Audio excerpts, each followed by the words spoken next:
Dr. Chris Nonis is Sri Lanka's High Commissioner to the United Kingdom, and he joined me earlier from Colombo. Excellency, thank you for joining the program tonight. The first question, of course, is, are you surprised at the amount of criticism of your country holding this Commonwealth Summit that we're hearing internationally? No, I think that what you have to understand is the context. We've had a 28-year conflict with terrorists, and finally, after 28 years, we achieved peace in the country under the leadership of His Excellency President Mahinda Rajapaksa, and finally everyone's free of the autocracy and hegemony of terrorism. But one has to understand that there's a tremendous influence from those who funded the terrorist conflict, who are now carrying out really a proxy propaganda war. So no, it's not surprising at all that the proxy propaganda war is continuing, but certainly what we realize is that over the years, as people realize the wonderful reconciliation, rehabilitation and reconstruction program that we are carrying out in Sri Lanka, that gradually that proxy propaganda war will lose its currency. But of course, the big concern remains the fact that there still is a long way to go as far as reconciliation is concerned. And of course, the biggest concern there is the fact that there are still these allegations out there of alleged war crimes in the dying hours of the campaign to oust the Tamil Tigers.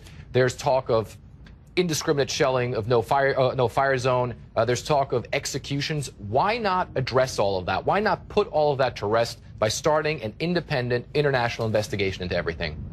Because we respect the independence and sovereignty of your country, and we expect you to respect ours. We don't need an international investigation. When we have had a vibrant civilization for 2,500 years, we have perfectly educated people, and I think we're perfectly capable of carrying out our own domestic inquiry.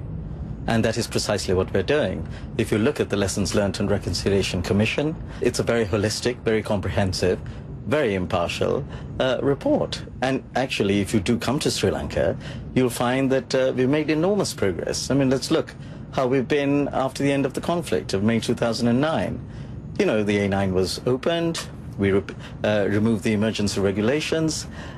We had 297,000 people. That's right, and I don't think anybody is doubting. I don't think anybody is doubting the fact that there has been progress since the end of the Civil War. But there still is a lot of reconciliation that needs to be done, and there certainly can't be full reconciliation if there is not justice. And there are many people among the Tamil community in your country who says that justice has not been done. That their rights are still being fundamentally infringed upon, and that there is the need for a broader investigation into what happened in 2009. There's a lot of video out there. There's a lot of evidence out there. Why are you not looking into that more, especially in light of the fact that you have the summit there right now where you could adopt further measures? The Lessons Learned and Reconciliation Commission, it is important for you to understand, is not based on the principle of punitive justice, where you punish people. It is based on the principle of restorative justice, where each one gets an opportunity to be able to hear what went on, whether the victims or the perpetrators, and that's the essence of the LLRC, and it's the similar report and the similar principle behind the TRC of South Africa. It is also important to bring all the facts on the table and to look at exactly what happened during the end of that conflict, isn't it? I mean, you will agree that it is fundamentally important for the people who were affected by all this, for the community who were affected by all this, to understand what exactly happened there. It is very important, but as I say, the whole fundamental principle of the LLRC is restorative as opposed to punitive justice. That's number one. The second point I'd like to take you up on, which you mentioned earlier, where you said a substantial amount of the people who were affected are still say there's no justice. That's manifestly untrue.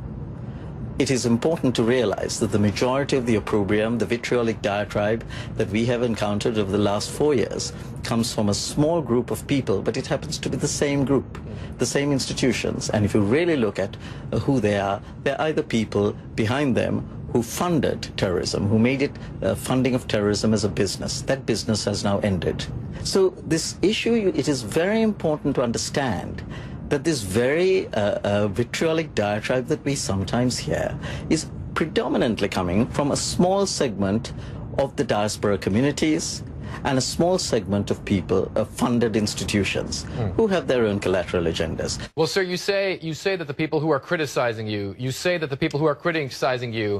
are a small minority in the diaspora, but there are also those heads of government who are simply not attending this summit because it is in your country. You have the Prime Minister of India, you have the Prime Minister of Canada, you have the Prime Minister of Britain, who was very critical, who says in a bilateral meeting he's going to bring all these issues up. You have William Hague of Britain, who said that clearly there were crimes committed in 2009 and all of this has to be dealt with.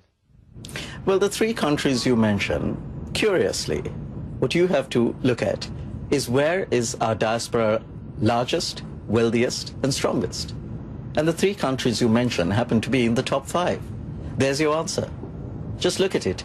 Each country, each leader has their domestic political considerations.